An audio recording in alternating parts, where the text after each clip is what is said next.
Should I harvest my plants with the soil being wet or the soil being dry? And I thought this was a really great question because we probably have all seen at least a plant dry back in the pot, right? And in industrial farming, that's how they do it. They don't have facilities large enough to hang the stems and do all this process, right? And if you have the right environmental conditions, and there's more than likely not going to be rain, and if the plants are growing outdoors the whole season healthy, why wouldn't they be able to also cure in the ground when you're doing industrial farming by just cutting back the water, right? And then more than likely they'll come in with a bucking machine and buck off the flowers after they're dry because they started the curing process in the fields. That technique is only available to certain areas in the world because rain might be coming or snow might be coming or other environmental conditions might be coming. Who knows? So the answer is yes to all of it. Yes,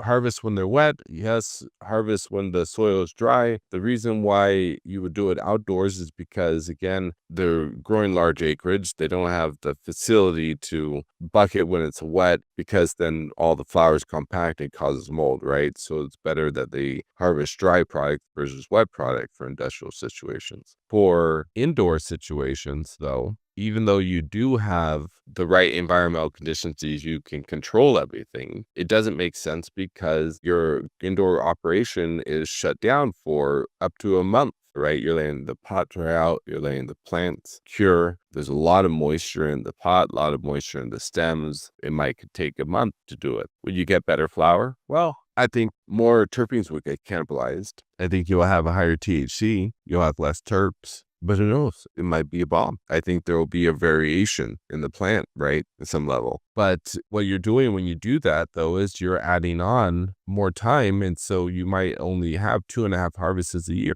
or 2 harvests a year in your indoor operation versus having 3 or 4. But who knows? Maybe you're just growing for personal and you're like, shoot, you want to experiment. You want to try it out and see if it tastes better and see if you have better experience with it. And if it does, then do it because it spikes your curiosity. I would recommend, though, to not harvest when the pots are totally wet because you have to lift the pots. It's going to be heavier on your back. I would recommend cut off watering a couple days before you harvest so the pots dry out a little bit and increases your efficiency around your operations in general for your employees if you have a larger operation. I hope this was kind of helpful in understanding some of the whys and variations of whether you're outdoor and you're growing a big grow, like 1,000 acres, let's say. You're growing 1,000 acres, you're probably going to want to cure in the ground. But if you're growing indoors, you're probably not going to want to because it cuts your production down dramatically. And understanding why you don't want to harvest when the pot's totally wet because it's your manual labor. It's making it heavier for everyone and harder for everyone. And it's not good when the soil's totally saturated and nutrients isn't being taken up because water gets stagnated and the pathogens can start in the soil. Then you have to retreat your soil with drops of balance or even Organoshield to kill the pathogens and reverse them back.